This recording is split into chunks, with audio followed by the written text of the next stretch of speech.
Pay আল্লাহ তাআলার হুজুরে মিথ্যা করে লিখেছে পাপ আমল নামার ভিতরে। হাসরের দিনে কাল কিয়ামতের মাঠে মহান আল্লাহ পাক রব্বুল ইজ্জাতের সমীপে এই পাপিষ্টরা বলবে, আল্লাহ গো, ফেরেশতাদের হাতে খাতা কলম ছিল, এরা মিথ্যা করে আমাদের পাপগুলোকে লিখেছে, আমাদের এতগুলো পাপ ছিল না। এই কথা বলবে। মানবে না কোনো সাক্ষী ওই যে মিথ্যাবাদী চোর, মানবে না কোনো সাক্ষী ওই যে মিথ্যাবাদী চোর, ফেরেশতারা ঝুট লিখেছে বলবে এ পাপ নাই রে মোর। ওরা কোনো মতে সাক্ষ্য মানবে না, আল্লাহকে বলবে, আল্লাহ গো, আমাদের পাপগুলোকে মিথ্যা করে লিখেছে এই ফেরেশতারা, আমাদের পাপ এতটুকু ছিল না, ফলে আমাদের কথাগুলোকে, আমাদের এই আমলনামাটা আমাদের ডান হাতে দিয়ে দেওয়া হোক।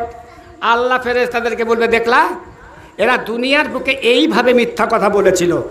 যখন বিচারক মণ্ডলীরা যখন তাদের অপরাধের জন্য যখন তাদের উপরই বিচার করেছে, তখন বিচারক মণ্ডলীর সামনে এরা শত শত মিথ্যা কথা বলে পার পেয়ে গেছে। আজকেও কিন্তু এই দুনিয়াতে, আজকেও আমার কাছে এরা জাহান্নাম থেকে মুক্তি পাবার উদ্দেশ্যে আজকে মিথ্যা কথা বলছে। দেখো, আল্লাহ বড় কৌশলকারী, আল্লাহ বড় চক্রান্তকারী। আল্লাহ এবার এই জাহান্নামীদেরকে কি উত্তর দিচ্ছে দেখেন। বলবে, খোদা, ওরে বান্দা, সাক্ষ্য নাই তোরা আর বাকে। বলবে, খোদা, ওরে বান্দা, সাক্ষ্য নাই তোরা আর বাকে, হস্তপদে সাক্ষী দিলে পরে মানবি কি বল দেখে। আল্লাহ বলবে, আচ্ছা, তোমরা যে ফেরেশতাদেরকে মিথ্যা বানাচ্ছো, হ্যাঁ, তোমরা যে বাঁচার পথ অবলম্বন করছো, আচ্ছা, তোমরা যে পাপ করেছো না করেছো, তোমাদের হাতে পায়ে সাক্ষ্য দিলে মানবা? তখন এই জাহান্নামীরা বলবে, আল্লাহ, হাতে পায়ে যদি আমাদের সাক্ষ্য দেয় মেনে নিব। কেন বলবে? এই পাপীরা মনে করবে হাত আমার, পা আমার, অঙ্গ প্রত্যঙ্গ আমার হয়ে তারা নিশ্চয় সাক্ষ্য দিবে না। তখন এবার এই পাপীরা বলবে আল্লাহকে, মনে মনে বলবে পাপী, মুক্তি পাবো এইবারে, মনে মনে বলবে পাপী, মুক্তি পাবো এইবারে, হস্তপদ আমারই তো রাখবে পাপ গোপন করে। ওরা মনে মনে বলবে, আমার হাত, আমার পা নিশ্চয় আল্লাহর কাছে সাক্ষ্য দিবে না। আল্লাহকে বলবে, হ্যাঁ, মেনে নিব যদি আমাদের হাত পা সাক্ষ্য দেয়। এবার এই আয়াতের সঙ্গে মিলল কিনা দেখেন। এবার আল্লাহ পাক রব্বুল ইজ্জাত ওদের কথা শুনে তাদের মুখমণ্ডলকে বন্ধ করে দিবে। আলিয়াউমা নাখতিমু আলা আফওয়াহিহিম, আল্লাহ তাদের মুখমণ্ডলকে বন্ধ করে দিবে। ওয়া তুকাল্লিমুনা আইদিহিম, তখন তাদের হাত আল্লাহর সঙ্গে কথা বলবে। ওয়া তাশহাদু আরজুলুহুম, সেদিন তাদের পা দুখানাকে সাক্ষী দিবে দুনিয়ার জীবনে কতটুকু অন্যায় করেছি, এই ব্যাপারে আল্লাহর কাছে সাক্ষ্য দিয়ে দিবে। জাহান্নামীরা তখন তাদের এই অঙ্গ প্রত্যঙ্গকে ধিক্কার দিবে। বুঝতে পারলেন? ধিক্কার দিবে যে বেওকুফরা, আমারই অঙ্গ প্রত্যঙ্গ হয়ে আজকে আমার বিপক্ষে তোমরা সাক্ষ্য দিলে। তখন হাত কি বলবে জানেন? সেদিন আপনার অঙ্গ প্রত্যঙ্গ বলবে, শোন রে বেওকুফ, দুনিয়ার জীবনে আল্লাহ আমাদের জবানকে বন্ধ করেছিল, আমাদের কথা বলার শক্তি ছিল না। ফলে আজকে যখন আল্লাহ আমাদের কথা বলার শক্তি দিয়েছেন, আল্লাহ যখন আমাদের বাক্য ফিরিয়ে দিয়েছেন, তখন আজকে তুমি দুনিয়ার বুকে যে অন্যায় করেছিলে, দুনিয়ার বুকে শত অপরাধ করেছিলে, আজকে এই ব্যাপারে মহান আল্লাহকে সব জানিয়ে দিব। সেদিন আপনার অঙ্গ প্রত্যঙ্গ আপনার জানিয়ে দিবে। সিসির ক্যামেরার কথা বলতে গিয়ে মনে পড়ে গেল, তাহলে কি বোঝা গেল? আপনার শরীরে আল্লাহ বিভিন্ন অংশে সিসির ক্যামেরা ফিট করে রেখেছে। রাখেনি? বলেন। বিভিন্ন জায়গায় সিসির ক্যামেরা ফিট করে রেখেছে। এই যে আপনার হাত, এটা সিসির ক্যামেরা, এই হাত সিসির ক্যামেরা, এই পা সিসির ক্যামেরা, এই পা সিসির ক্যামেরা। আর সব থেকে বড় ক্যামেরা কি জানেন? আল্লাহু আকবার। এই যখন আমরা জেরক্স করতে যাই কম্পিউটারের দোকানে, তখন ফটফট ফটফট ফট করে লেখে, বুঝতে পারলেন, ই করে দিল। তো আমাদের জীবনে যে অন্যায় করছি, ভালো করছি কি মন্দ করছি, তার জন্য কম্পিউটার ম্যান আল্লাহ পাক রব্বুল ইজ্জাত দুই কাঁধে বসিয়ে রেখেছেন। একটা কম্পিউটারের নাম হচ্ছে, একটা কম্পিউটার ম্যানের নাম হচ্ছে কেরামান, আর একজনের নাম হচ্ছে কাতেবিন। আপনি আমি দুনিয়ার জীবনে কি করছি না করছে সদা সর্বদা তারা লিখতে ব্যস্ত আছে। সম্মানিত উপস্থিতি, আমাদের যুগের মানুষ, এবার কিছু শিক্ষা নিয়েও আপনাদেরকে কথা বলি। আল্লাহ যখন এই ফ্যাক্টরিতে এতগুলো সিসির ক্যামেরা ফিট করে রেখেছে, আপনি আমি সেদিন কিন্তু আল্লাহর কাছে আমরা পার পেয়ে যাব না, সেদিন আমরা ধরা পড়ে যাব। আজকে আমরা এই দুনিয়ার বুক বাদ দিলাম, যুগের বুকে যতটুকু অন্যায় হচ্ছে, যুগের বুকে যতটুকু অন্যায় হচ্ছে, এই অন্যায়ের প্রতিবাদটুকু পর্যন্ত আমরা করতে পারি না। তার প্রমাণ আপনি মুড়ে চলে যান। তাহলে সে একদিকে তো 13টা মসজিদ আছে, বুঝতে পারলেন। হাজার হাজার বেনামাজি চোখের সামনে ঘুরে বেড়াচ্ছে, হাজার হাজার বেরোজাদার চোখের সামনে ঘুরে বেড়াচ্ছে।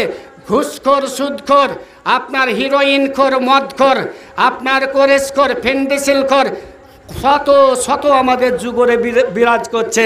এমনকি বিভিন্ন দোকানেও পর্যন্ত হিরোইন বিক্রি হচ্ছে। অথচ আমাদের গ্রামে বিশাল বড় একটা মাদ্রাসা, 13টা মসজিদ, আমরা নিজেকে দাবি করি যে যুগের মানুষ আমরা প্রচণ্ড পরিমাণে নামাজি।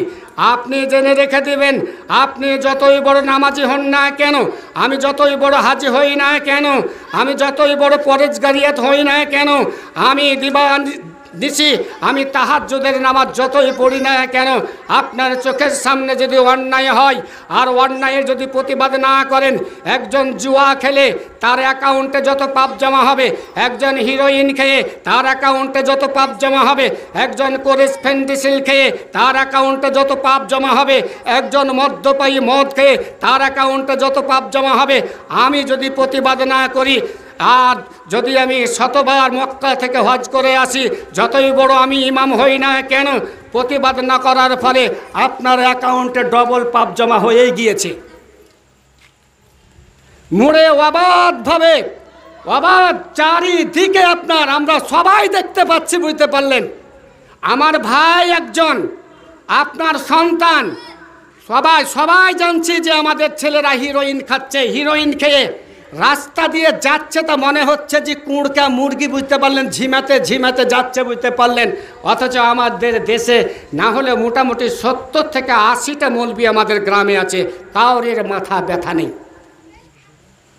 আর মাথা ব্যথা থাকবে কি করে? আসল কথাটা বলছি, একজন মৌলবি আর একজন মৌলবির সঙ্গে মেল নাই, একজন মৌলবি আর একজন মৌলবির সঙ্গে মেল নাই।